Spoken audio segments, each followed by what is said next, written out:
So today we are going to discuss another important topic that is a sarcoidosis. देखो जी, ये sarcoidosis का topic है, ये भी पलमों की जान है ये वाला टॉपिक, क्योंकि ये मैं अक्सर आपको एक चीज कहता हूँ कि जो भी सिस्टम या जो भी डिजीज या जो भी सिस्टम मल्टी सिस्टमिक्स होते हैं ना, जिसमें आपकी बॉडी के मल्टीपल सिस्टम्स इन्वॉल्व हो रहे होते हैं, वो आपके लिए इंपॉर्टेंट होता है। यहाँ पर हमारे पास जो सार्कोडोसिस डिजीज को भी हम पढ़ेंगे ना, तो ये भी आपकी बॉडी के जो मल्टीपल ऑर्गन्स है ना, ये इनको इफेक्ट करता है। जैसे हम कहते हैं कि एसएलई डिजीज, वो एसएलई भी क्यों इतनी ज्यादा इंपॉर्टेंट है, क्योंकि आपकी बॉडी के वो मल्टीपल सिस्टम को इन्वॉल्व कर रही होती है। वो स्किन को भी इन्वॉल्व कर रही है, वो जॉइंट्स को भी इन्वॉल्व कर रही है, वो हार्ट को भी इन्वॉल्व कर रही है, वो किडनी को भी इन्वॉल्व कर रही है, वो इवन तो हमारे पास लिवर को भी इन्वॉल्व कर रही होती है। तो जो भी डिजीज मल्टी सिस्टेमिक्स होती है, वो डिजीज हमेशा इंपॉर्टेंट होती है। ठीक है जी। तो डिस्कस करते हैं कि sir what is a sarcoidosis. तो सार्कोडोसिस को हम कहते हैं कि sir is an chronic inflammatory, is an chronic inflammatory disease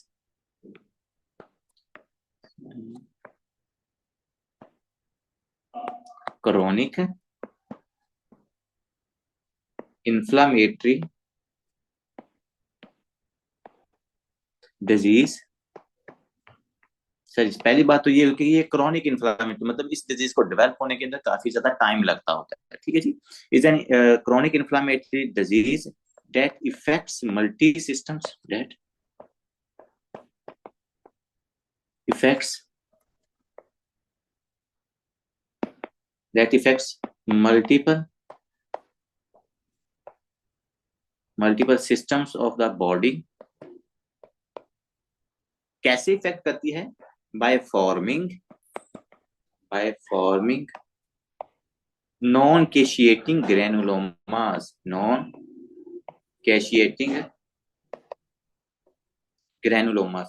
कि सर ये हमारे पास ऐसी डिजीज है जो क्या करती है, ये क्रॉनिक इन्फ्लामेटरी डिजीज है जिसके अंदर क्या होता है, नॉन कैशिएटिंग ग्रैनुलोमास बनते हैं। अब ये जो नॉन कैशिएटिंग ग्रैनुलोमास होते हैं, जब ये आपकी बॉडी के डिफरेंट सिस्टम्स के अंदर या डिफरेंट ऑर्गन्स के अंदर जाके डिपॉजिट होते हैं, तो वहां पर भी ये क्या करवाते हैं, इन्फ्लामेटरी रिएक्शंस करवाएंगे। जब वहां पर ये इन्फ्लामेटरी रिएक्शंस करवाते हैं तो ये क्या कर देते हैं, उनको भी इफेक्ट कर देते हैं। जैसे मैं आपको एग्जांपल दिया, आगे जाके हम अब बात करते हैं कि स्किन के अंदर कर ये ग्रैनुलोमास डिपॉजिट होंगे, वहां पर इन्फ्लामेटरी रिएक्शन करा के पेशेंट की स्किन के ऊपर एशिज वगैरह बना देंगे। जॉइंट्स के अंदर जाएंगे, वहां पर इन्फ्लामेशन करवा के पेशेंट में आर्थराइटिस काज करवा देंगे। इसी तरह अगर आपके हार्ट के अंदर जा रहे हैं तो वहां पर पेरिकार्डाइटिस काज करवा देंगे। इसी तरह हमारे पास अगर ये न्यूरॉन्स के अंदर डिपॉजिट होते हैं तो न्यूरॉन्स को डैमेज कर देंगे। तो सबसे पहले तो जो हमने सार्कोडोसिस के बारे में चीज याद रखनी है कि सर ये एक हमारे पास क्रॉनिक इन्फ्लामेटरी डिजीज है जिसके अंदर नॉन कैशिएटिंग ग्रैनुलोमास बनते हैं, और वो ग्रैनुलोमास क्या करते हैं, बॉडी के डिफरेंट ऑर्गन्स के अंदर जाकर डिपॉजिट हो जाते हैं। ठीक है जी। अब काफी सारी जो बुक्स है ना बच्चों, आगे नेक्स्ट बात करते हैं कि सर इटियोलॉजी मतलब इसका कॉज क्या है, ये डेवलप क्यों होती है। तो काफी सारी जो हमारी बुक्स होती है उन्होंने लिखा हुआ है, मतलब कि हमारे पास इडियोपैथिक, इसका कॉज का हमें नहीं पता। ये हमारे पास है इडियोपैथिक डिजीज, इडियोपैथिक डिजीज। लेकिन जो कुछ बुक्स हैं वो कहती नहीं ये इडियोपैथिक नहीं है, इसके पीछे हमारे पास कोई ना कोई क्या है, जेनेटिक कॉज या कोई कोई इन्फ्लामेटरी डिजीज की हिस्ट्री जब होती है ना, तो उस पेशेंट के अंदर ये वाली डिजीज डेवलप करती है। तो कुछ ने क्या लिखा कि सर अगर किसी पेशेंट के अंदर जेनेटिक कॉजेज है, मतलब उसके जीन्स के अंदर म्यूटेशन है, तो उस जेनेटिक म्यूटेशन की वजह से, जेनेटिक म्यूटेशन की वजह से उस पेशेंट के अंदर ये सार्कोडोसिस जो डिजीज होती है ना वो डेवलप करती है।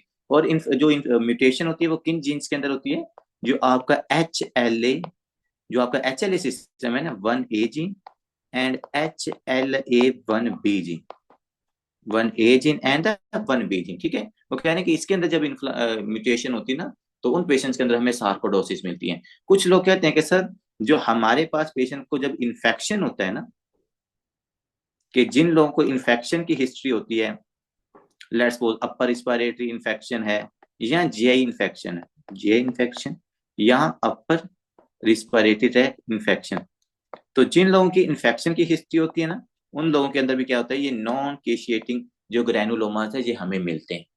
ठीक है। तीसरे नंबर पर बात आती है आपके इम्यून सिस्टम की, कि पेशेंट का जो इम्यून सिस्टम है वो इम्यून सिस्टम क्या हो जाता है, वो ज्यादा एक्टिवेट हो जाता है। जब इम्यून सिस्टम ज्यादा एक्टिवेट होता है तो हमारे पास नॉन कैशिएटिंग ग्रैनुलोमास बना देते हैं, और जब ये नॉन कैशिएटिंग ग्रैनुलोमास बनते हैं तो ये हमारी बॉडी के डिफरेंट सिस्टम के अंदर डिपॉजिट होकर क्या काज करवा देती हैं, सार्कोडोसिस। इसलिए जब ये डिजीज को पता है नाम भी क्यों दिया गया था सार्को, एस का मतलब यहाँ पर होता है कि मल्टी सिस्टेमिक, कि जिसके अंदर सिस्टम्स इन्वॉल्व हो रहे होते हैं। तो अगर आपको ये डिजीज भूल भी जाए ना, तो आपने एक चीज याद रखना है कि इस डिजीज के नाम के अंदर को कम से कम 3 दफा एस आया हुआ है। इसका मतलब मल्टी सिस्टम्स को ये डिजीज इन्वॉल्व करती होती है। इनकेस अगर कभी आपको ये ना डिजीज भूल जाए, तो इटियोलॉजी मैंने कहा मोस्टली इडियोपैथिक लिखती है, लेकिन जो कुछ कॉजेज हैं वो ये कि जब पेशेंट को इन्फेक्शन होता है तो उसके बाद उस पेशेंट को सार्कोडोसिस हो रही होती है, या जिनके अंदर जेनेटिक म्यूटेशन है, जो हमारे पास ये एच एल सिस्टम है पूरा, ये इंशाल्लाह इम्यूनोलॉजी के अंदर पूरा एच एल सिस्टम मैं आपको पढ़ाऊंगा।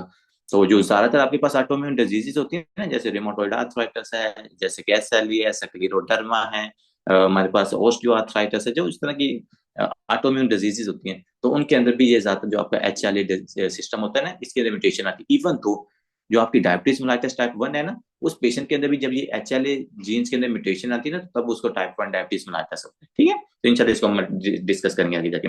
नेक्स्ट बात करते हैं कि सर थोड़ी सी जरा पैथोफिजियोलॉजी इसकी बता दें कि एक्चुअली में ये जो नॉन कैशिएटिंग ग्रैनुलोमास है ना, ये हमारे पास कैसे डिवेल्प कर रहे हैं। ठीक है, अब नॉन कैशिएटिंग ग्रैनुलोमास हमने यहाँ पर डिवेल्प करवाने, तो वो सबसे पहले कहता है कि जैसे ये पेशेंट के हैं lungs, these are the beautiful lungs of the patient.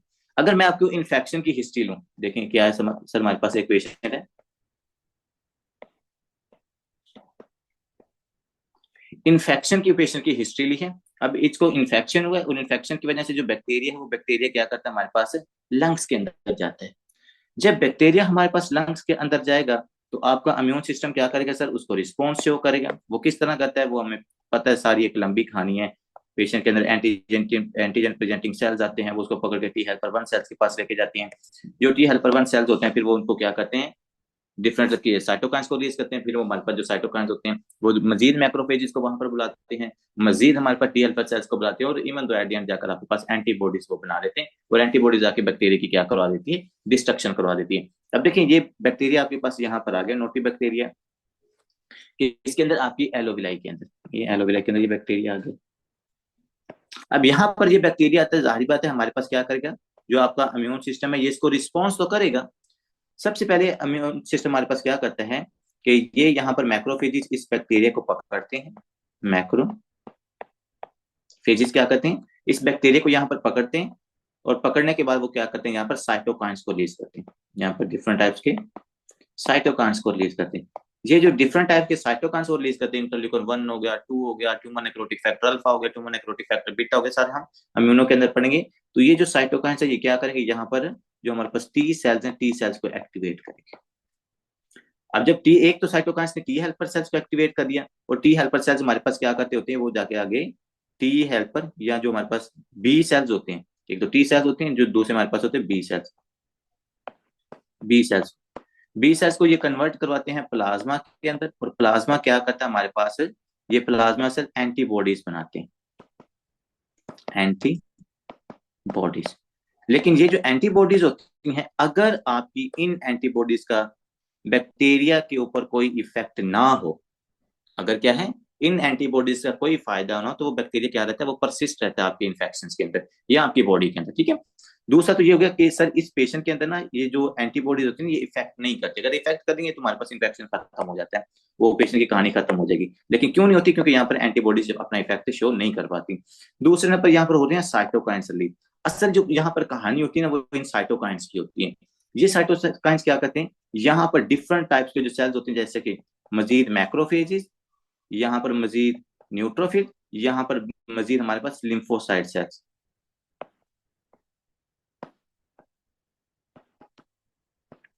इन तमाम सेल्स को वो क्या करते हैं, इस एरिया के अंदर जहां पर बैक्टीरिया प्रेजेंट होता है ना, इस एरिया के अंदर इन तमाम सेल्स को बुला लेते हैं। जब ये तमाम सेल्स यहाँ पर आते हैं तो फिर ये क्या करते हैं, इस बैक्टीरिया को ये फिर घेर लेते हैं साइडों की तरफ। देखो लेट्स सपोज ये मेरे पास है दरमियान के अंदर बैक्टीरिया। अब बैक्टीरिया की जब डेथ हो जाती है ना, तो फिर उसकी वजह से केशिएटिंग नेक्रोसिस होती है। लेकिन जब उसकी डेथ नहीं होती तो उस पेशेंट के अंदर होता है नॉन कैशिएटिंग ग्रेनुलोमास। एक तो नॉन कैशिएटिंग ग्रेनुलोमास ऐसे भी बनते हैं, इसके अलावा और भी काफी सारे इसके मतलब के तरीका होता है फॉर्मेशन का, लेकिन सबके अंदर जो एट द एंड होता है ना, वो आपकी इन्फ्लामेटरी सेल्स, जैसा कि सबसे पहले यहाँ पर मैक्रोफेजेस आते हैं, मैक्रोफेजेस इसको घेरा डाल देते हैं इस तरह। ये फिर मैक्रोफेजेस आपस में डिफ्यूज होके ना, तो मल्टी न्यूक्लियर मैक्रोफेजेस यहाँ पर इस तरह बना लेते हैं। इसके अलावा यहाँ पर और कौन से सेल्स आएंगे सर, यहाँ पर मजीद सेल्स आते हैं लिम्फोसाइट सेल।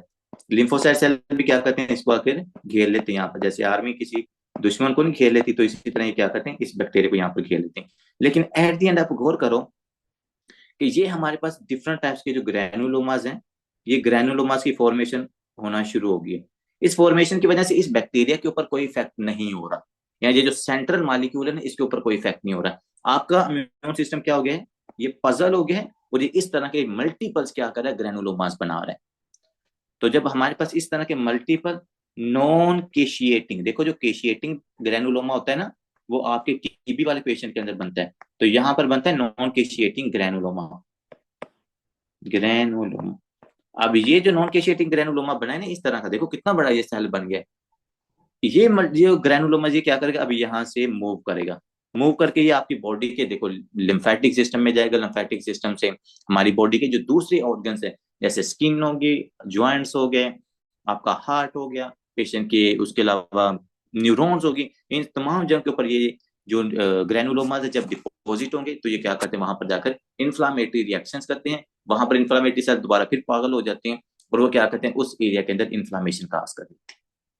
तो ये इसके पीछे होती है पैथोफिजियोलॉजी। ठीक है, ये पैथोफिजियोलॉजी भी ना हमारे पास ज्यादातर बुक्स नहीं लिखी हुई, उन्होंने कहा भाई इसकी पैथोफिजियोलॉजी भी अननोन है, लेकिन अभी तक जो लेटेस्ट गाइडलाइंस है उनके मुताबिक ये इसकी पैथोफिजियोलॉजी बनती। ठीक है, लेकिन सिंपल अगर आपने याद रखना हो तो वो ये है कि इन्फेक्शन की हिस्ट्री है या जेनेटिक म्यूटेशन, उसकी वजह से नॉन केशिएटिक ग्रैनुलोमास बन जाते हैं। जब आपका जो इम्यून सिस्टम होता है ना, वो क्या हो जाता है, वो पजल हो जाता है, उसके पजलिंग की वजह से मल्टीपल वो क्या करता है, ग्रैनुलोमास बनाता है। अब वो जो ग्रैनुलोमास बनते हैं फिर वो डिफरेंट जगह के ऊपर जाकर डिपॉजिट होकर पेशेंट में डिफरेंट इन्फेक्शन या डिफरेंट सिम्टम्स का असर करते हैं। ठीक है जी, नेक्स्ट बात करते हैं कि सर इसकी वजह से कौन कौन सी जो सिम्टम्स हैं वो हमारे पास बनती हैं। तो सिम्टम के लिए बच्चे एक हमारे पास बड़ा ही पैरा निमोनिक है, जो आपकी फर्स्ट एड की बुक ने लिखा हुआ था, यहाँ पर इन्होंने भी लिखा हुआ है, लेकिन जो फर्स्ट एड की बुक ने वो निमोनिक अच्छा है, वो निमोनिक है अग्लियर। अग्लियर, ये अग्लियर जी निमोनिक है ना बच्चों, ये आपने नहीं भूलना, क्योंकि मुझे फर्स्ट एड के अंदर वैसे तो काफी सारे मैंने निमोनिक्स पढ़े, लेकिन कुछ निमोनिक्स हैं जो मुझे याद रहे हैं और जिन्होंने मुझे वाकई में हेल्प किए, उनमें से एक ये वाला निमोनिक आता है जो आपके इसे सार्कोडोसिस के अंदर आता है। ठीक है, तो सर बात करते हैं कि अब हमारे पास ये जो निमोनिक है, जैसे कि सबसे पहले यूरिया से क्या बनता है, सॉरी यू से क्या बनता है, जी से क्या बनता है, इन सारी चीजों से जो जो बनता है हम इसको जरा डिस्कस कर लेते हैं। तो यूरिया का मतलब होता है यूवियाइटस। यूवे क्या मतलब होता है, यूवियाइटिस, मतलब कि उस पेशेंट की जो आईज होती है ना, आईज के अंदर जो यूविया वाला पार्ट है, आईज के अंदर ये देखो, ये जो आईज के अंदर हमारे पास यूविया वाला पार्ट है, वहां पर क्या हो जाती है, इन्फ्लामेशन, वहां पर आपको रेडनेस नजर आती है, जिसको हम क्या कहते हैं, anterior uveitis. And anterior uveitis is a first symptom of almost your sarcoidosis. तो अगर ग्रेनुलोमास आपके यूविया के अंदर जाकर डिपॉजिट होते हैं, वहां पर इन्फ्लामेशन काज करते हैं, तो इसकी इन्फ्लामेशन की वजह से पेशेंट को यूवियाइटिस हो जाता है, और उस यूवियाइटिस की वजह से आपको उसकी जो आईज हैं वो रेड कलर की नजर आती है। ठीक है, पहली सिम्टम होगी सर यूवियाइटिस। नेक्स्ट आते हैं सर जी से क्या बनता है, तो जी से आपने याद रखना है ग्रैनुलोमा। जी से क्या याद रखना है, ग्रैनुलोमा। क्योंकि हमने बात की थी कि यहाँ पर बनता कैसा, यहाँ पर हमारे पास नॉन केशिएटिंग ग्रैनुलोमा ही तो बनता है, नॉन केशिएटिंग ग्रैनुलोमा। जी से आपने क्या रखना है, ये चीज यहाँ पर याद रखनी है। नेक्स्ट बात करते हैं कि सर एल से क्या बनता है, एल से बनता है ल्यूपस पर्नियो। ल्यूपस पर्नियो,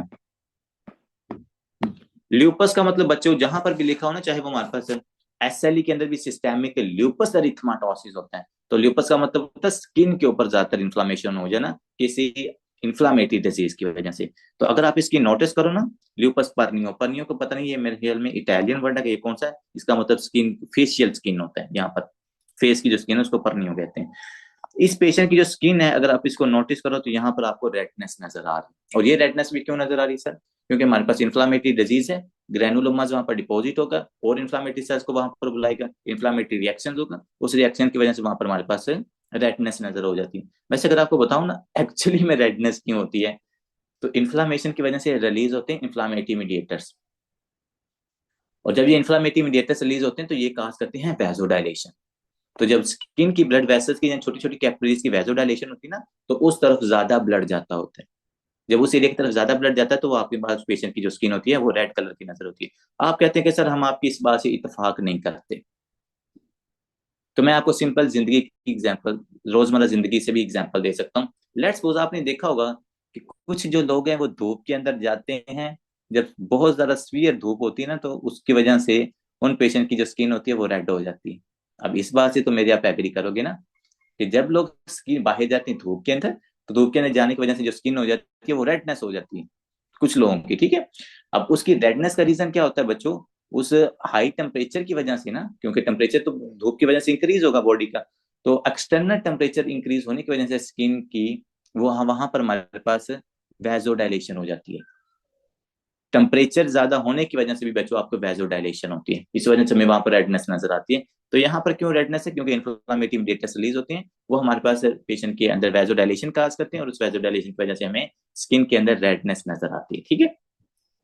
ये था हमारे पास ल्यूपस पर्नियो। अगलियर का एल का क्या मतलब है सर, ल्यूपस पर्नियो, और ल्यूपस पर्नियो मतलब होता है रेड स्किन का हमारे पास रेड कलर का हो जाना, ठीक है। ल्यूपस पर्नियो ये इसकी ना बड़ी इंपॉर्टेंट डिजीज है, और बात को ना हमें दो चीजों के अंदर डिफ्रेंशिएट भी करने को मिलता है, कि जो हमारे पास एसएलई डिजीज का पेशेंट होता है, जो ल्यूपस पर्नियो का पेशेंट होता है ना, दोनों के अंदर हमें डिफ्रेंशिएट करना होता है। तो क्योंकि उसके अंदर भी वो जो डिस्कॉइड रैश बनते हैं फेस के ऊपर, और यहाँ पर भी ल्यूपस पर्नियो हो रहा है ना, तो फिर हम क्या करते हैं, उस पेशेंट की लैब्स के ऊपर डिपेंडेंट होते हैं, कि लैब्स के अंदर ऑटो एंटीबॉडीज कुछ बनती हैं, वो हमें सिर्फ एसएलई के अंदर मिलती हैं, सार्कोडोसिस के अंदर नहीं मिलती, ठीक है। और भी काफी सारी सिम्टम्स का यहाँ पर डिफरेंस होता है। ये नॉन कैशिएटिंग ग्रैनुलोमास भी तो आपके एसएलई के अंदर ही ना बनते, तो ये भी तो डिफरेंस है। नेक्स्ट है सर आई। आई से याद रखना आपने इडियोपैथिक पल्मोनरी फाइब्रोसिस, जो मैंने आपको उस दिन भी लिखवाया था उसके अंदर, इडियोपैथिक पल्मोनरी फाइब्रोसिस, कि इसकी वजह से सर पेशेंट के अंदर इडियोपैथिक पल्मोनरी फाइब्रोसिस हो सकती है, मतलब कि उसकी जो एलोविलाइज वगैरह है वहां पर थिकनेस हो सकती है, या जो लंग्स का पैरेन्काइमा है वहां पर हमारे पास फाइब्रोसिस हो सकती है, ठीक है। ये पूरा टॉपिक है हमारे पास, उस दिन भी हमने इसको डिस्कस किया था। इसकी एक सब टाइप है इंटरस्टिशियल पल्मोनरी, इंटरस्टिशियल जो लंग डिजीज थी। तो इसी तरह जो हमारे पास इडियोपैथिक पल्मोनरी फाइब्रोसिस है, इसके अंदर भी आपके पास जो लंग्स हैं, देखो लंग्स के अंदर पेशेंट के अंदर क्या हो जाती है, फाइब्रोसिस, थिकनेस, हार्डनेस हो जाती है, जिसकी वजह से पेशेंट के अंदर उसको इंस्पायरेशन करने के अंदर प्रॉब्लम आती है। इसलिए हम जो हमारे पास सार्कोडोसिस है ना, इसको रिस्ट्रिक्टिव लंग डिजीज कहते हैं, क्योंकि इस पेशेंट को क्या होता है सर, इडियोपैथिक पल्मोनरी फाइब्रोसिस की वजह से इस पेशेंट के अंदर जो लंग्स है उसकी थिकनेस ज्यादा हो जाती है, वहां पर फाइब्रोसिस ज्यादा हो जाती है, तो इस पेशेंट को इंस्पायरेशन में प्रॉब्लम आती है। तो जब भी किसी पेशेंट को इंस्पायरेशन के अंदर प्रॉब्लम आती है, तो उस पेशेंट में क्या होती है, रिस्ट्रिक्टिव लंग डिजीज होती है। So the sarcoidosis is the sub type of restrictive lung disease, ठीक है जी। आगे आते हैं ई। ई से बनता है erythema nodosum. Erythema nodosum, erythema nodosum हमें वैसे काफी सारी डिजीजेस के अंदर मिलता है, जैसे कि आपके डायबिटिस के अंदर भी एरिथीमा नोडोसम मिलता है, एसएलई के अंदर भी मिलता है, इसके अलावा और भी काफी सारी डिजीजेस हैं। लेकिन एक जो हमारे पास डिजीज है जिसका नाम क्या है सर, सार्कोडोसिस है। इस सार्कोडोसिस वाले पेशेंट के अंदर भी अगर आप इसकी लेग्स को देखो, और जो एंटीरियर टिबियल स्किन है यहाँ पर देखो, इस एरिया के अंदर आपको क्या नजर आती है, इन्फ्लामेशन नजर आती है, रेडनेस नजर आती है। तो इस कंडीशन को हम कहते हैं एरिथीमा, मतलब ये रेडनेस होती है। नडोसम मतलब ऐसे होता है कि जो फैट सेल्स होते हैं ना, जब फैट सेल्स की डिस्ट्रक्शन होती है, तो उसकी वजह से जब वहां पर मतलब रेडनेस होती है, तो उसको हम एरिथीमा नडोसम कहते हैं। लेकिन हमने सिंपल ये बात याद रखनी है कि अगर anterior leg, lower anterior leg के अंदर हमें रेडनेस नजर आ रही है, तो डेट इज एरिथीमा नोडोसम, ठीक है जी। तो जो आपको सार्कोडोसिस के अंदर नजर आता है, क्यों नजर आ रहा है, क्योंकि भाई वहां उस एरिया के अंदर जाकर नॉन केशिएटिंग ग्रैनुलोमा डिपॉजिट हुए और उन्होंने वहां पर इन्फ्लामेशन काज करवाई होगी, ठीक है जी। नेक्स्ट आते हैं जी आर। आर से आपने याद रखना रीमाटोइड लाइक आर्थराइटिस। रीमाटोइड लाइक, कि जैसा रीमाटोइड वाले पेशेंट के अंदर आर्थराइटिस होता है ना, उसी तरह का इस पेशेंट के अंदर भी क्या होता है, आर्थराइटिस होता है, मतलब कि इसके ज्वाइंट्स के अंदर इन्फ्लामेशन होती है। तो लेकिन जो इसके अंदर आर्थराइटिस होता है ना, वो होता है पोली आर्थराइटिस। पोली आर्थराइटिस मतलब कि मल्टीपल ज्वाइंट्स के अंदर ना आपको इस पेशेंट के अंदर इन्फ्लामेशन नजर आती है। तो अगर मैं यहाँ पर छोटा सा ज्वाइंट अगर हम ड्रा कर लें तो क्या ही बात हो जाए, ये मेरे पास एक बोन है, on the other hand we have an other bone, ठीक है। अब इस एरिया के अंदर क्या करता है, जो ग्रेनुलोमा होता है वो जहां पर जाकर डिपॉजिट होता है। जब ग्रेनुलोमा यहाँ पर जाकर डिपॉजिट होगा तो इन्फ्लामेटरी रिएक्शन काज करेगा। जब इन्फ्लामेटरी रिएक्शन काज करेगा तो यहाँ पर इन्फ्लामेटरी सेल्स आएंगे, इन्फ्लामेटरी सेल्स आके क्या करेंगे, आपकी यहाँ पर जो कार्टिलेज है उसको डैमेज करेंगे, और यहाँ पर इन्फ्लामेटरी मीडिएटर्स को बुला के इस जॉइंट के अंदर इन्फ्लामेशन काज कर देंगे। तो पॉलीआर्थराइटिस मतलब मल्टीपल जॉइंट्स के अंदर आपको इन्फ्लामेशन नजर आती है, वो भी किसके अंदर है, सार्कोडोसिस के अंदर। तो ये बच्चों यहाँ पर आपने क्या करनी है, इसकी जो डिफरेंट, ये देखो इसने लिखा भी हुआ सार्कोडोसिस, ये देखो सार्कोडोसिस नजर आ रहे हैं, सिमेट्रिकल आर्थराइटिस कि जैसे सिमेट्रिकल आर्थराइटिस होता है ना रिमाटॉइड, इसीलिए तो मैंने आपको लाइन के अंदर लिखवा दिया है कि इस पेशेंट के अंदर ना रिमाटॉइड लाइक आर्थराइटिस होता है, क्योंकि जो रिमाटॉइड डिजीज के जो रिमाटॉइड आर्थराइटिस होता है ना वो सिमेट्रिकल होता है। सिमेट्रिकल का क्या मतलब होता है कि उस पेशेंट के जो दोनों साइड पे, लेट्स सपोज उसकी राइट जो रिस्ट है और जो लेफ्ट रिस्ट है दोनों के अंदर इन्फ्लामेशन है, या जो राइट फ्लेंजेस है और जो लेफ्ट फ्लेंजेस है दोनों के अंदर इन्फ्लामेशन है। अभी शायद मैंने कुछ दिन पहले इसका एक पेशेंट भी देखा था, फीमेल थी, तो उसकी वाकई सिमेट्रिकल इन्फ्लामेशन थी, उसके दोनों हाथों के जो फ्लेंजेस थे वहां पर इन्फ्लामेशन थी, और उसके जो पाँव की दोनों साइडों थी, दोनों साइडों की तरफ इन्फ्लामेशन होती है। अगर एक साइड की तरफ इन्फ्लामेशन हो ना तो वो ज्यादातर ऑस्टियोआर्थराइटिस होता है। जो सिमेट्रिकल इन्फ्लामेशन है दोनों साइडों की तरफ, तो वो हमारे पास है रिमाटॉइड के अंदर होता है। तो जो सार्कोडोसिस का पेशेंट है इसके अंदर भी रिमाटॉइड लाइक आर्थराइटिस होता है, मतलब सिमेट्रिकल इन्फ्लामेशन आपको नजर आती है। ठीक हो गया बच्चों, ये चीज आपने यहाँ पर याद रखनी है। ये था अगलियर, एक हमारे पास निमोनिक है, लेकिन बात यहाँ पर इसकी सिम्टम्स की खत्म नहीं होती बच्चे, इसकी कुछ और सिम्टम भी होती हैं। सबसे पहले हम लिखते हैं न्यूरोनल इन्वॉल्वमेंट, जो मैंने आपको बार बार कह रहा था ना कि इसकी न्यूरॉन्स के अंदर भी क्या होती है, इन्वॉल्वमेंट होती है। कि अगर नॉन केशिएटिंग ग्रैनुलोमास न्यूरॉन्स के अंदर जाकर डिपॉजिट हो जाए तो वो क्या कर देते हैं, वहां पर न्यूरॉन्स की डिस्ट्रक्शन करवा देते हैं। तो ज्यादातर हमारे पास कौन सी ऐसी न्यूरॉन है जिसको ये ग्रैनुलोमा जाके इफेक्ट करते हैं बच्चों, वो आपकी होती है फेशियल नर्व। क्या सर, जो फेशियल नर्व होती है ना उसके अंदर ये ग्रैनुलोमास जाके डिपॉजिट होते हैं। जब फेशियल नर्व के अंदर ये ग्रैनुलोमास डिपॉजिट होंगे तो फेशियल नर्व की पाल्सी हो जाएगी। जब फेशियल नर्व की पाल्सी हो जाएगी तो पेशेंट कैसे प्रेजेंट करेगा सर, पेशेंट हमारे पास प्रेजेंट करेगा बेल्स पाल्सी की सिम्टम के साथ। ये यहाँ पर ग्रैनुलोमा डिपॉजिट हुआ और इसने डिपॉजिट होकर क्या कर दिया, आपके इसे फेशियल नर्व को डैमेज कर दिया। जब फेशियल नर्व डैमेज होगी तो पेशेंट के अंदर कौन सी सिम्टम आपको बच्चों नजर आएगी, सर फेशियल पाल्सी। तो यहाँ पर हम लिख देते हैं फेशियल पाल्सी, या इसी को हम बेल्स पाल्सी भी कहते हैं। जो आपने वो देखा नहीं हुआ अक्सर, फेशियल पाल्सी और बेल्स पाल्सी, जो यार ये पेशेंट होते हैं स्ट्रोक के पेशेंट्स होते हैं, उनका माउथ आपने देखा होगा एक साइड की तरफ मूव किया होता है, तो उनको वही हमारे पास बेल्स पाल्सी होती है कि एक साइड की जो नर्व फेशियल नर्व वो डैमेज हो जाती है। अगर यहाँ पर इन्होंने ना बनाया, कोशिश की है इन्होंने, लेकिन ना यहाँ पर इनसे बना नहीं है कि ये देखो जो मसल्स होते हैं ना वो एक साइड की तरफ खींच जाते हैं, तो इसको हम कहते हैं बेल्स पाल्सी, जो आपको इस पेशेंट सार्कोडोसिस वाले पेशेंट के अंदर भी नजर आती है। इसके अलावा बच्चों आपने कुछ याद रखनी है, non specific symptom. Non specific symptoms के अंदर क्या आता है सर, हमारे पास पेशेंट में फीवर, मैलेज, कफ, डिस्निया, वेट लॉस, इस तरह की भी सिम्टम आपको नजर आती हैं। जी जी, लकवा बिल्कुल कह रहे हो, जैसे कबूतरों को लकवा पड़ता है ना, बिल्कुल वैसे हमें इस उर्दू में वैसे इसको लकवा ही कहते हैं। तो जो हमारे पास नॉन स्पेसिफिक सिम्टम है सर वो कौन कौन सी हो सकती हैं बच्चों, आपको इस पेशेंट के अंदर नजर आती है कफ, आपको इस पेशेंट के अंदर आती है डिस्निया। और ये कफ और डिस्निया की सिम्टम क्यों आ रही हैं, क्योंकि सर उस पेशेंट के अंदर इडियोपैथिक पल्मोनरी फाइब्रोसिस हो रही थी, इस वजह से ये सिम्टम पेशेंट में नजर आती है। इसके अलावा सर इस पेशेंट में हमें फीलिंग आती है मैलेज, मैलेज होता है फीलिंग ऑफ इलनेस। तो ये हर टाइम ना पेशेंट ये थका थका सा रहता है, वो किसी भी चीज को ना एक्टिवली परफॉर्म नहीं कर रहा होता। तो मैलेज मतलब फीलिंग ऑफ इलनेस, ये भी non specific feeling of illness. अब जहां पर मैं वर्ड यूज करता हूँ ना नॉन स्पेसिफिक सिम्टम, इसका मतलब है कि वो सिम्टम प्रेजेंट हो भी सकती हैं, वो सिम्टम प्रेजेंट नहीं भी हो सकते, ठीक है। तो ये जो एक्स्ट्रा सिम्टम प्रेजेंट हो सकती है ये चीजें आप यहाँ पर याद रखनी है।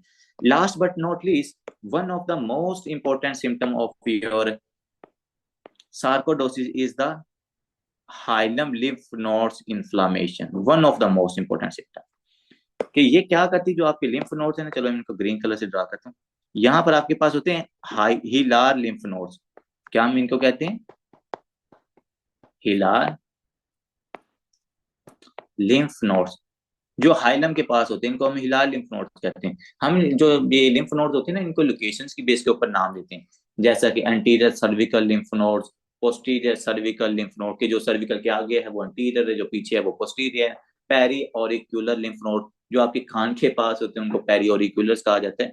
तो इसी तरह हमारे पास वो जो एरिया होता है ना, जो मतलब की लोकेशन होती है उसकी बेस के ऊपर हमने अक्सर लिम्फ नोड्स के नाम मतलब रखे होते हैं। जैसे अब जेनिटेलिया की बात करें तो वहां पर सुपरफिशियल लिम्फ नोड्स, हमारे पास डीप लिम्फ नोड्स, तो इस तरह के डिफरेंट टाइप्स के हमारे पास लिम्फ नोड्स होते हैं, ये भी इंशाल्लाह हम आगे जाके पढ़ेंगे। तो यहाँ पर जैसे ही जिस एरिया से आपके पास ट्रेकिया से ब्रोंकाई बनता है ना, तो वो हमारे पास हाइलम वाला एरिया होता है।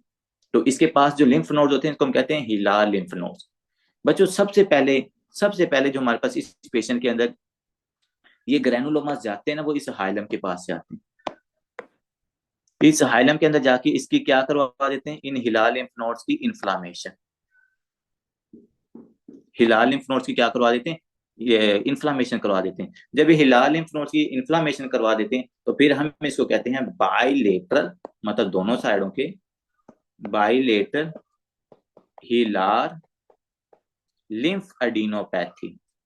बाइलेटरल हिलार लिम्फ एडिनोपैथी, ठीक है। तो ये इसकी one of the most important symptoms है, इसलिए मैं इसको यहाँ पर लिख देता हूँ, इंपॉर्टेंट सिम्टम है बाइलेटरल हिलार लिम्फ नोड।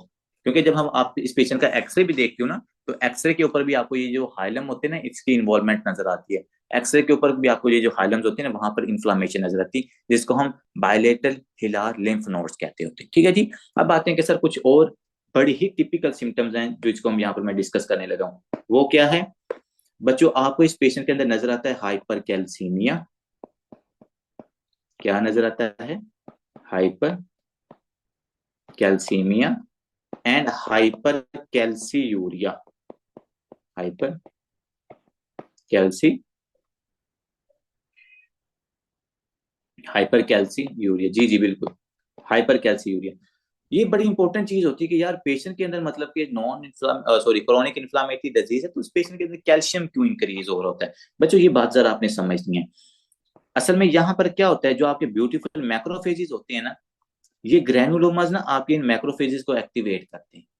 ये मैक्रोफेज जब एक्टिवेट होते हैं तो ये क्या करते हैं, ये हमारे पास एक मालिक एक इंजाइम को रिलीज करते हैं। उस इंजाइम का नाम है अल्फा 1 हाइड्रोक्सिलेज। अल्फा 1, क्या लिख दिया है, 1 अल्फा लिख दिया, अल्फा 1 हाइड्रोक्सिलेज।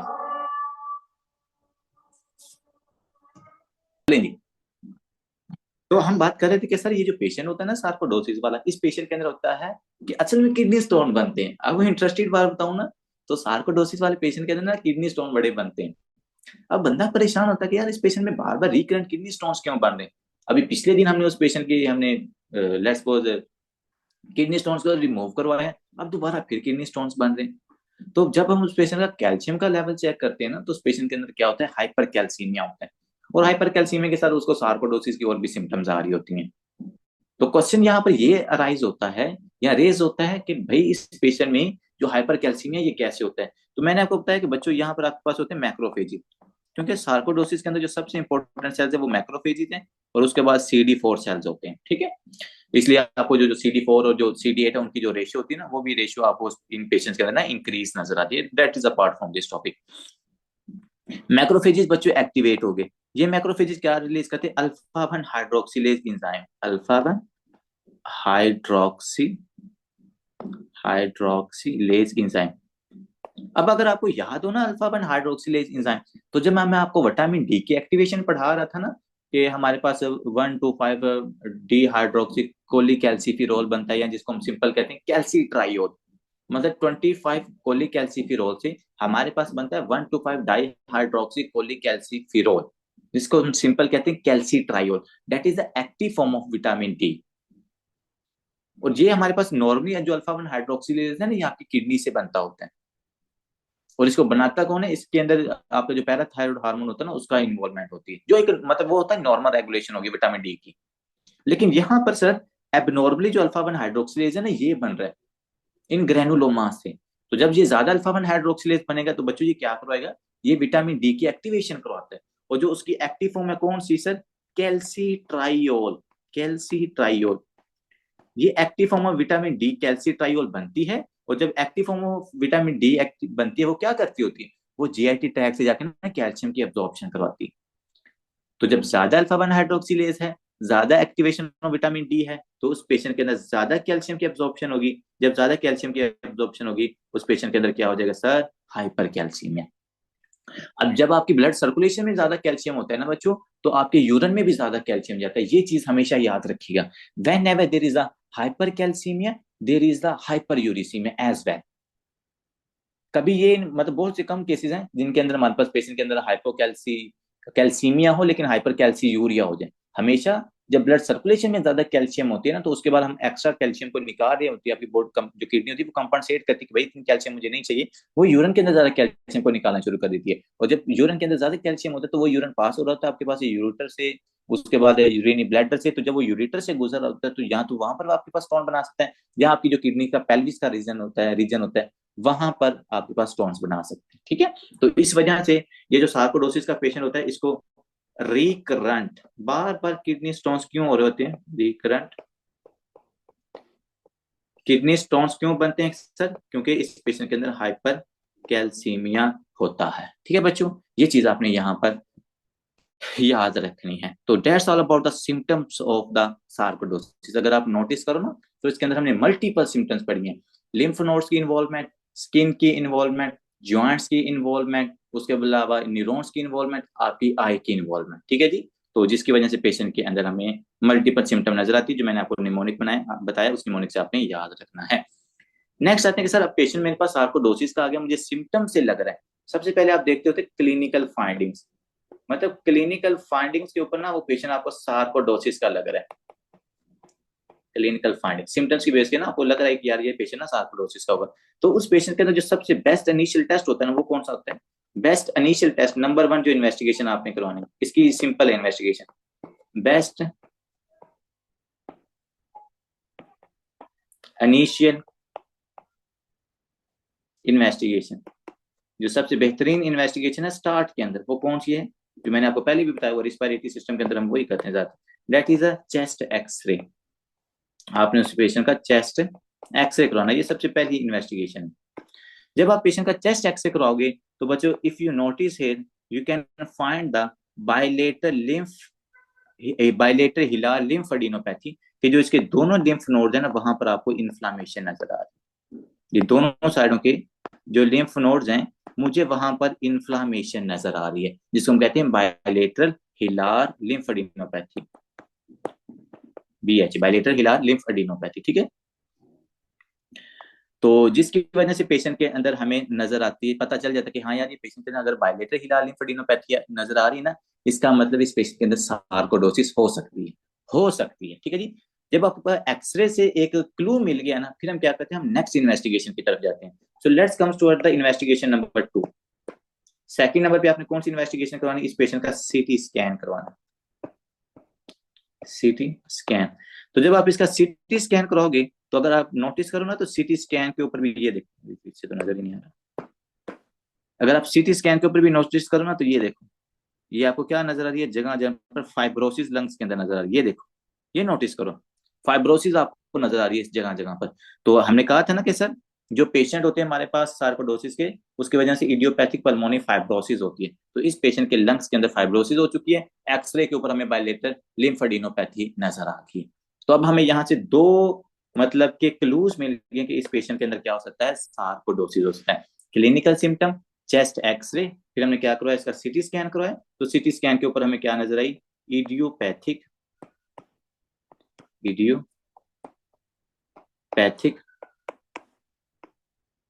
Pulmonary fibrosis.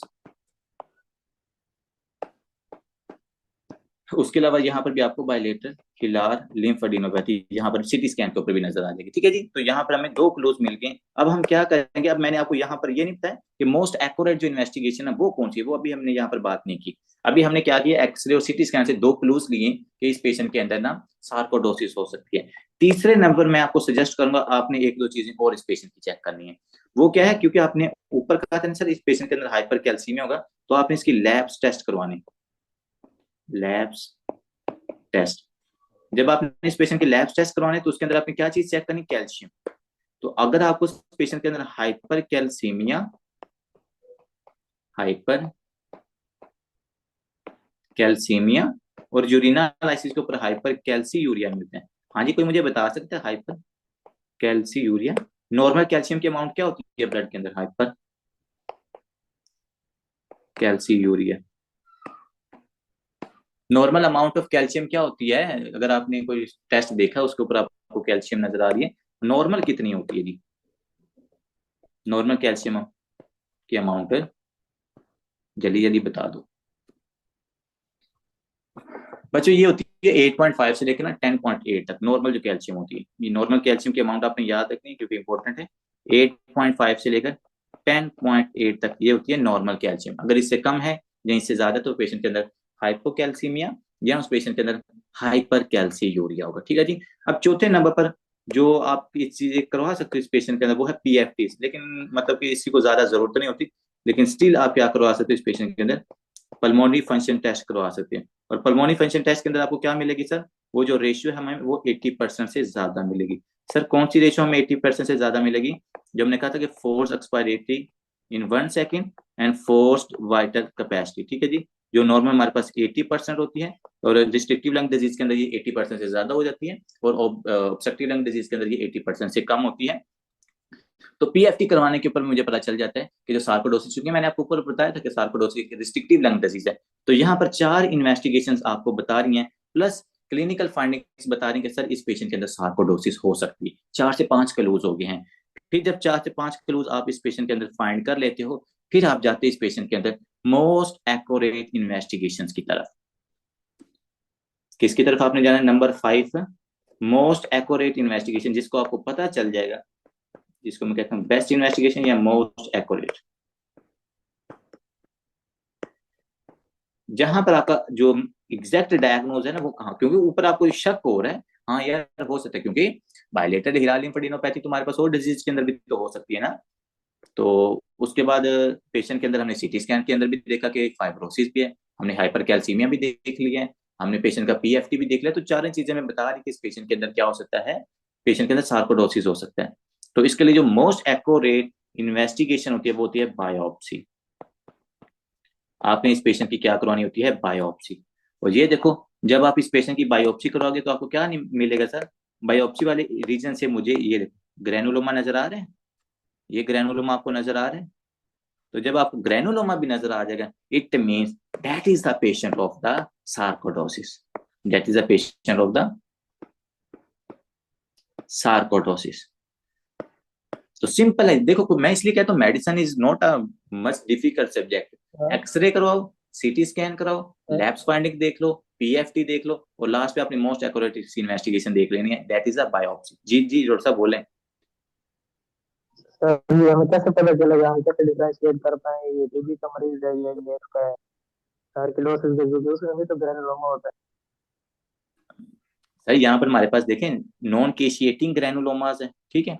दूसरे नंबर पेशेंट के अंदर अब देखिए हमारे पास कोई ऐसी डिजीज नहीं है इसके अलावा जिस पेशेंट के अंदर हमें ये मल्टीपल सिम्टम्स है ना वो आपको नजर आ रही हो। नॉन केशिएटिंग ग्रेनुलोमास हमारे पास एक बनता है इसके अंदर सार्कोडोसिस के अंदर, वैसे ट्यूमर्स के अंदर भी बनता है, वैसे हमारे पास और भी डिजीजेज हैं जिनके अंदर नॉन केशिएटिंग ग्रेनुलोमास बनता है, लेकिन उनकी सिम्टम्स फिर सार्कोडोसिस वाली तो नहीं ना होती, उनकी सिम्टम्स फिर चेंज होंगी। तो पहले आपने मैंने इसलिए क्या लिखा हो नंबर 1 पे देखो, क्लिनिकल फाइंडिंग्स आपने पहले देखनी है कि हाँ भाई सार्कोडोसिस वाली सिम्टम्स आ रही हैं। दूसरे नंबर आपने इस पेशेंट में देखनी है, पेशेंट के अंदर क्या है, चेस्ट एक्सरे पे ऊपर हाइलम दोनों साइडों का इन्वॉल्व हो रहा है। अब किसी और डिजीज के अंदर बायलेटरल हाइलम लिम्फोडेनोपैथी नहीं होती, यूनिलेटरल चाहिए हो सकती है। तो ये दोनों साइडों से पेशेंट को इन्वॉल्व कर रहा होता है। तीसरे नंबर पर पेशेंट के अंदर जो पल्मोनी फाइब्रोसिस देखी हमने यहाँ पर नोटिस करो ना, तो ये फाइब्रोसिस भी हमें नहीं नजर आती और मल्टीपल सिम्टम्स में। वो फाइब्रोसिस अगर सार्कोडोसिस की वजह से हो रही है ना तो फिर आपको नजर आ सकती है। तो मैंने देखो इसलिए मैंने आपको एक टेस्ट की तरफ नहीं लेके गया क्योंकि इसको डायग्नोज करना थोड़ा सा ट्रिकी होता है, इसलिए हमने 4 से 5 इन्वेस्टिगेशन यहाँ पर यूज की हैं। और हर जो इन्वेस्टिगेशन है उसको हमने स्टेप बाय स्टेप यूज किए, पहले क्लिनिकल फाइंडिंग्स, फिर एक्सरे, फिर सीटी स्कैन, फिर लैब्स फाइंडिंग। इसलिए मैं लैब्स फाइंडिंग को मिस भी तो कर सकता था लेकिन नहीं करना, क्योंकि हम पेशेंट का हमने एग्जैक्ट डायग्नोज बनाना है। और भी सिम्टम हमारे पास डिजीजेज होती हैं जिनके अंदर मिलती जुलती सिम्टम्स आ सकती हैं, लेकिन हमने ये 4 से 5 इन्वेस्टिगेशन, ये 4 से 5 क्लूज देखने और उन क्लूज मिलने के बाद हम क्या करेंगे, बायोप्सी आपको एग्जैक्ट बता देती है कि ये पेशेंट आपका सार्कोडोसिस का होता है। तो जब यहाँ से आपको पता चल जाएगा पेशेंट सार्कोडोसिस का, तो फिर हम उस पेशेंट को क्या लेके जाएंगे, ट्रीटमेंट की तरफ लेके जाते हो। ठीक है जी। ट्रीटमेंट की तरफ ले जाने से पहले यहाँ पर आपका डायग्नोस हो गया, क्योंकि यहाँ पर थोड़ी सी स्पेस है ना, तो एक सिंड्रोम है, उस सिंड्रोम को हम ना यहाँ पर एक्सप्लेन कर लेते हैं। वो सिंड्रोम का क्या नाम है, उसको हम कहते हैं लॉफ ग्रीन सिंड्रोम। लॉफ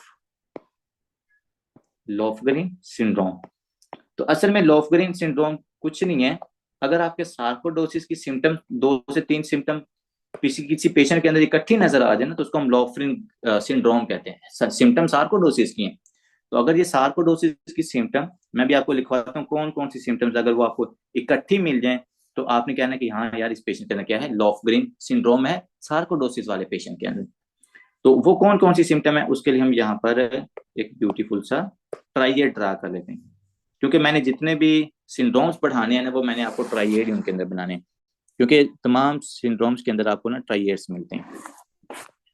तो सर कौन कौन सी सिम्टम में इस पेशेंट के अंदर नजर आए, तो हमने उसको लॉफग्रीन सिंड्रोम कहते हैं। अगर आपको उस पेशेंट में आर्थराइटिस नजर आए, आपको अगर उस पेशेंट के अंदर है आर्थराइटिस नजर आए, इसका मतलब पेशेंट लॉफग्रीन सिंड्रोम का है। और मतलब एक उसका क्राइटेरिया हो गया पहला।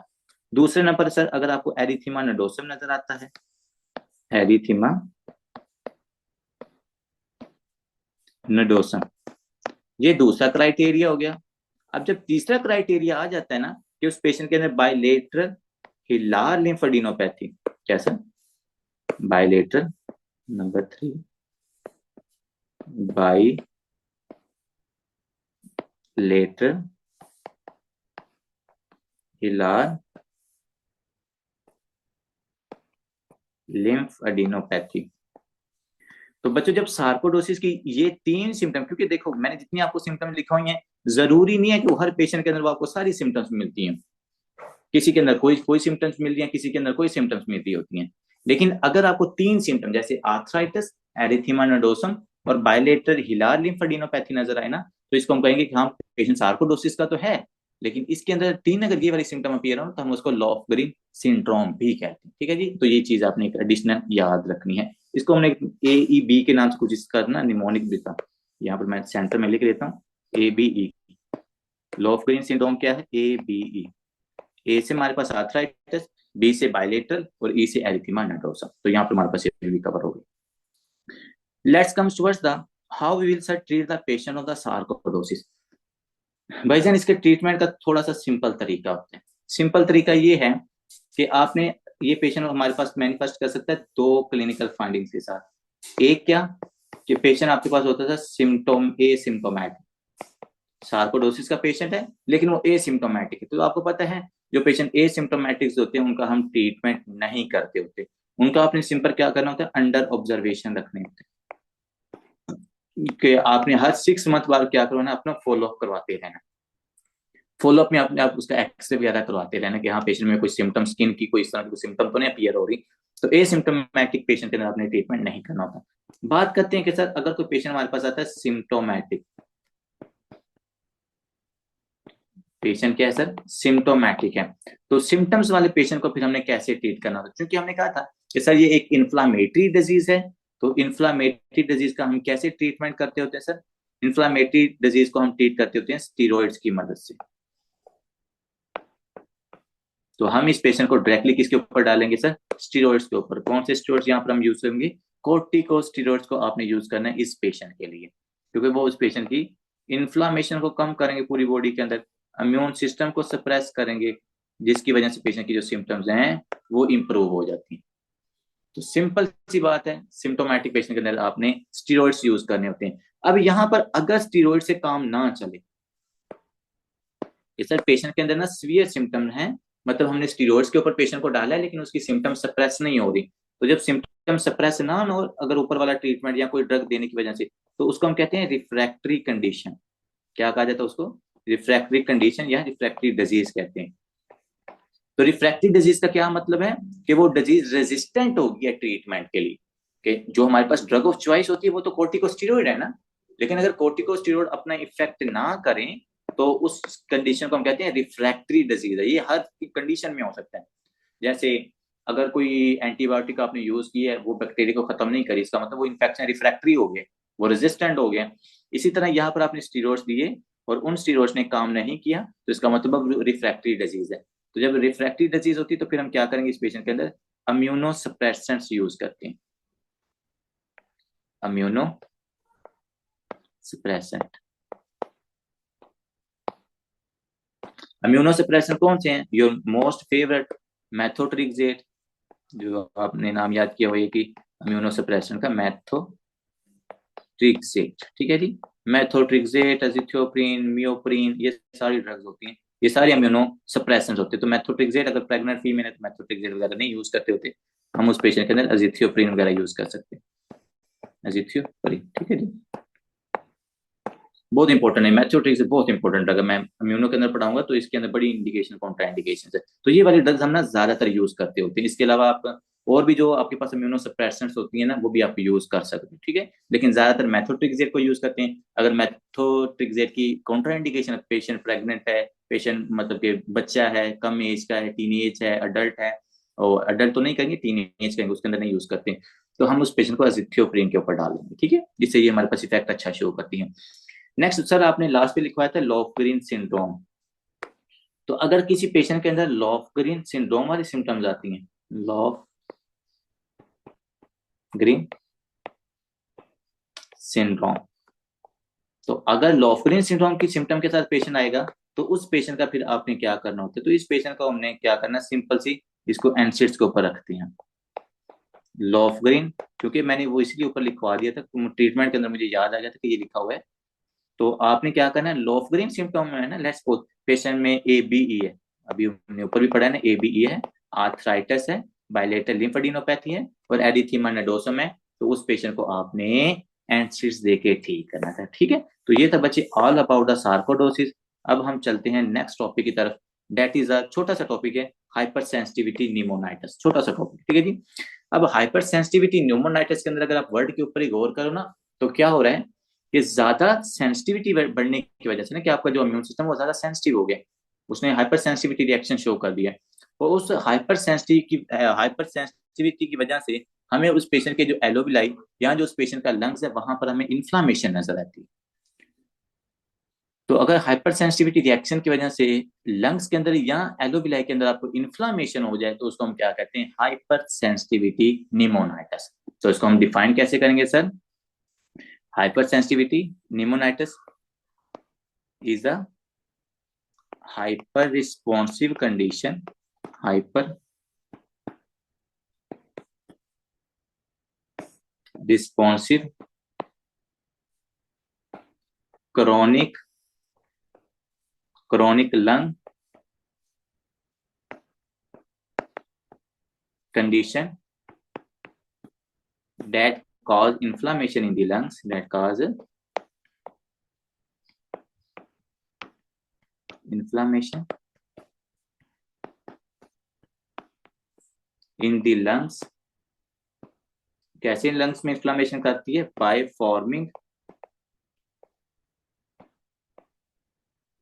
फॉर्मिंग नॉन केशिएटिंग ग्रैनुलोमास, यहां पर भी नॉन केशिएटिंग ग्रैनुलोमास बनते हैं, ये भी नॉन केशिएटिंग ग्रैनुलोमास। लेकिन ये जो नॉन केशिएटिंग ग्रैनुलोमास होते हैं ना, ये डिसॉल्वेबल होते हैं, अगर ये डिसॉल्वेबल ना हो तो ये सार्कोडोसिस वाली कंडीशन काज करते हैं, तो ये हमारे पास खत्म होते रहते हैं। इस वजह से इस पेशेंट के अंदर क्या होता है कि जब भी ट्रिगर के साथ एक्सपोजर होता है वो ग्रैनुलोमास बनते हैं, वहां जो लंग के अंदर इन्फ्लामेशन होती है तो पेशेंट के अंदर सिम्टम आना शुरू हो जाते हैं। जैसे वो मतलब कि पेशेंट किसी ना किसी चीज से हाइपर सेंसिटिव होगा ना, मैंने इसलिए वर्ड यूज किया, हाइपर सेंसिटिव लंग कंडीशन है ये, हाइपर रिस्पॉन्सिव, क्या आपका लंग्स ज्यादा रिस्पॉन्स कर रहा होता है उसे एक स्पेसिफिक ट्रिगर को, जब उसको ज्यादा रिस्पॉन्स करते हैं तो उसकी वजह से आपके लंग्स के अंदर इन्फ्लामेशन हो जाती है, तो उस कंडीशन को हम क्या कहते हैं, hyper sensitivity pneumonitis. Let's suppose यार आपको क्या, कि आपको ना डस्ट कह लेते हैं हम, या हम बर्ड्स के फीसिस कह लेते हैं, या हम फंगस कह लेते हैं, कि अगर कोई पेशेंट के लंग्स के अंदर फंगस जा रहा है तो जो लंग्स है वो क्या करेंगे, हाइपर रिस्पॉन्स करेंगे उसको, जब वो ज्यादा रिस्पॉन्स करेंगे तो उसके लंग्स के अंदर क्या हो जाएगी, इन्फ्लामेशन हो जाएगी, और जैसे ही आप फंगस को मतलब कि उसको रिमूव करोगे तो वो इन्फ्लामेशन ठीक भी हो जाती है। ये इसकी सबसे बड़ी मजे की बात है, ये डिसॉल्वेबल डिजीज होती है। लेकिन जैसे दोबारा एक्सपोजर होगा तो फिर उस पेशेंट के अंदर सिम्टम हो जाती है। आपने अक्सर देखा होगा कि कुछ लोगों को ना सीजनल सिम्टम्स आती हैं, कि कहते हैं कि सर जब विंटर आता है या जब हमारे पास स्प्रिंग सीजन आता है ना, तो अक्सर लोगों को ना ये बड़ी प्रॉब्लम होती है सांस लेने में, कईयों को, तो वो ये कंडीशन होती है हाइपर सेंसिटिविटी निमोनाइटिस, कि जो एयर होती है ना, एयर के अंदर छोटे छोटे पार्टिकल्स होते हैं, वो पार्टिकल्स फंगस के हो सकते हैं, वो पार्टिकल्स हमारे पास किसी और चीज के होते हैं, वो पार्टिकल्स लोग जब इनहेल करते हैं तो उनका लंग्स हाइपर सेंसिटिव होता है, जिसकी वजह से उनके अंदर इन्फ्लामेशन हो जाती है लंग्स के अंदर, और पेशेंट को कफ, डिस्निया, फीवर, इस तरह की सिम्टम्स आती है, ठीक है। तो ये होता है हाइपर सेंसिटिविटी निमोनाइटिस, और जैसे वो सीजन खत्म होता है वो पेशेंट ठीक भी हो जाते हैं, ठीक है। सर क्या क्या कॉजेज हैं जो हमारे लंग्स के अंदर ज्यादा इन्फ्लामेशन काज करवा देते हैं, टेम्परेरी, ठीक है जी। वैसे क्रॉनिक भी हो सकती है, लेकिन ये टेम्परेरी भी हो सकती है। तो सबसे पहले आपने याद रखना है जो है बर्ड स्पीसीज। ये बर्ड स्पीसीज मुझे इसलिए ज्यादा याद है क्योंकि अभी हमारी फैमिली के अंदर एक बच्चा था, तो उसने ना बर्ड्स रखे हुए थे, तो उसको ये बर्ड्स की वजह से हाइपर सेंसिटिविटी निमोनाइटिस हो गया, और उसकी कंडीशन इतनी ज्यादा वर्स हो जाती थी ना कि उसको सांस लेना मतलब बिल्कुल एपनिया हो जाता था। तो बाद में वो अभी तक वो स्टीरॉइड्स यूज करता है, उसको वो बंदा अभी तक स्टीरॉइड्स यूज करता है, क्योंकि उसने बर्ड्स के जो फीसिस से पता नहीं किस तरीके से शायद उसके लंग्स के अंदर बहुत ज्यादा इनहेलेशन उनकी हो गई थी। फिर बाद में जो उसके बर्ड्स को भी खत्म करवाया, अभी वो स्टीरॉइड्स के ऊपर अल्हम्दुलिल्लाह उसकी सिम्टम काफी तरह हद तक ना इंप्रूव होगी। अब इसका रीजन क्या है, क्यों इंप्रूव होगी? क्योंकि वो बंदा टाइम से डायग्नोज अच्छा हो गया था, डॉक्टर ने अच्छा डायग्नोज कर लिया था उसका। तो मैंने भी जब थोड़ी सी हिस्ट्री ली ना, तो ये बर्ड्स वगैरह को उसने बताया, तो मुझे थोड़ा बहुत आइडिया हो गया था कि ये ना इसकी वजह से ये हो सकता है। और ये हिसाब किताब ये आपने याद रखना है, यहाँ पर बर्ड स्पीशीज मैं कह रहा हूँ इसलिए मुझे याद है। इसके अलावा जो फंगस होता है, अगर कोई पेशेंट फंगस से ज्यादा सेंसिटिव है और वो जो फंगस लंग्स में जाएगा तो उसकी वजह से पेशेंट के अंदर हो सकता है। इसके अलावा फंगस हो गया, मोल्ड हो गया, डस्ट पार्टिकल हो गया, यहाँ पर लिख लो डस्ट पार्टिकल्स,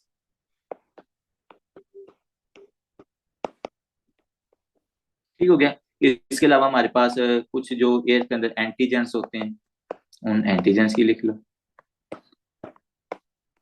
तो इनमें से जो सबसे इंपॉर्टेंट आपने याद रखना है, ये बर्ड स्पीसीज वाला सिनेरियो याद रखना है, इसके एमसीक्यूज हैं वहाँ पे यूवर्ल्ड के अंदर, इसमें से ना एमसीक्यूज हैं।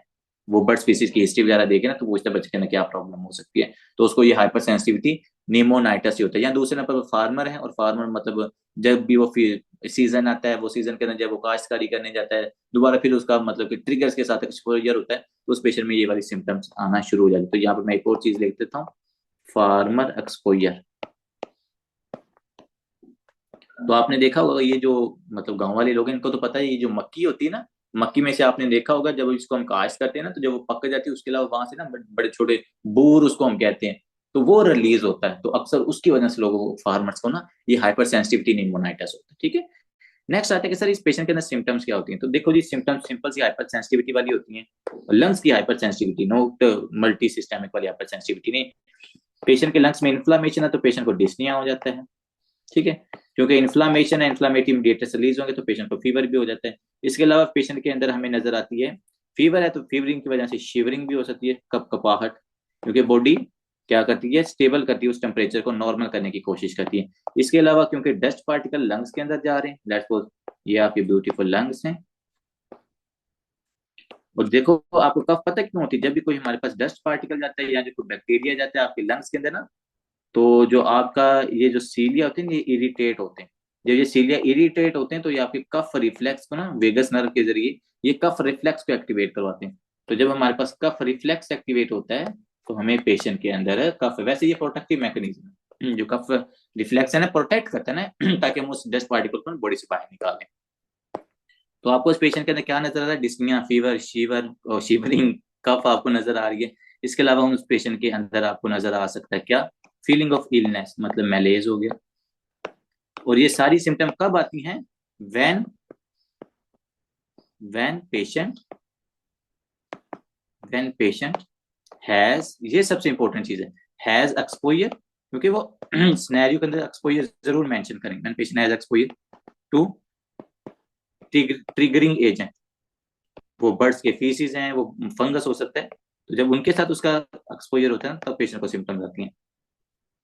ये चीज आपने यहाँ पर याद रखनी है। सर इस पेशेंट को हम डायग्नोज कैसे करते हैं, मोस्टली तो इस पेशेंट को ना सिम्टम्स की बेस के ऊपर डायग्नोज कर लेते हैं, मोस्ट ऑफ द केसेस के अंदर ना इसको सिम्टम्स की बेस के ऊपर डायग्नोज करते हैं। तो पहले आपने लिखना है क्लिनिकल फाइंडिंग्स की बेस पे आपने उस पेशेंट को डायग्नोज कर लेना।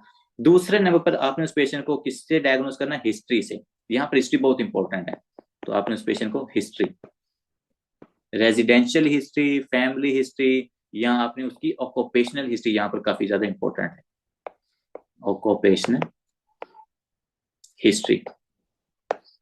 तो क्लिनिकल फाइंडिंग्स और मोस्ट ऑफ द केसेस के अंदर ना हिस्ट्री से ही आपको उस पेशेंट का डायग्नोज हो जाता है, लेकिन आपने क्या करना है, उस पेशेंट के अंदर एक्सरे भी करवाना है। जब आप उस पेशेंट का एक्सरे करवाओगे, या कुछ कहते हैं कि सीटी स्कैन भी करवाओ, लेकिन मेरे ख्याल में सीटी स्कैन नहीं करवाना चाहिए, एक्सरे यहाँ पर बेहतर होता है, क्योंकि आपने ज्यादातर जो इस पेशेंट को डायग्नोज करना है वो इसके अपने सिम्टम्स और हिस्ट्री के ऊपर ही करना होता है। जब आपने इसका एक्सरे करवाना है ना, तो एक चीज आपने याद रखनी, इस पेशेंट के ये जो अपर लोब्स है ना, पूछा जाता है कि कौन से लोब्स की ज्यादा इन्वॉल्वमेंट होती है, लंग्स के कौन से लोब्स की। तो आपके लंग्स के जो अपर लोब्स है ना, ये देखो, अपर लोब्स के अंदर आपको ज्यादातर ये इन्फ्लामेशन नजर आ रही है, ये जो ओपेस्टिस वगैरह नजर आ रही है ना, ये आपको ज्यादातर अपर लोब्स के अंदर नजर आती है। तो हाइपर सेंसिटिविटी निमोनाइटिस के अंदर आपको पेशेंट के एक्सरे के ऊपर अपर लोब्स के अंदर, अपर लोब्स के अंदर आपको फाइब्रोसिस नजर आती है। जैसे शायद मैंने आपको बताया था कि जो ब्रोंकिएक्टेसिस वाले पेशेंट होते हैं ना, वैसे तो उसके पूरे लंग्स के अंदर डायलिटेशन हो जाती है, लेकिन अगर वो डायलिटेशन आपको नजर आती है ना अपर लोब्स के अंदर, अगर पेशेंट हमारे पास ब्रोंकिएक्टेसिस का, और ब्रोंकिएक्टेसिस के अंदर आपको अगर लोब्यूल्स की या सॉरी ब्रोंकाई की डायलिटेशन नजर आती है ना अपर लोब्स के अंदर, तो वो हमारे पास ज्यादातर होती है सिस्टिक फाइब्रोसिस की वजह से ब्रोंकिएक्टेसिस। सिस्टिक फाइब्रोसिस की वजह से वो आपको ज्यादातर वो वाली ब्रोंकी एक्टेसिस होती है। तो इसलिए लोकेशन जो है ना, ये बहुत ज्यादा मैटर करती है। अगर आपको यहाँ पर दरमियान के अंदर नजर आता, इस एरिया के अंदर अगर आपको फाइब्रोसिस वगैरह नजर आती है, और सार पेशेंट को सिम्टम्स आ रही होती, कौन सी पेशेंट को सिम्टम आ रही होती, सार्कोडोसिस की, तो हमने फिर क्या कहना था उस पेशेंट को, sir that is a patient of the sarcoidosis. But यहाँ पर हमें अपर लोब्स के अंदर ये ओपेस्टिस बहुत ज्यादा नजर आ रही है, जिसकी वजह say that is a patient of hyper sensitivity pneumonitis. बाकी मैं फिर कह रहा हूँ, आप इस पेशेंट को सिम्टम्स की बेस के ऊपर डायग्नोस करते हैं।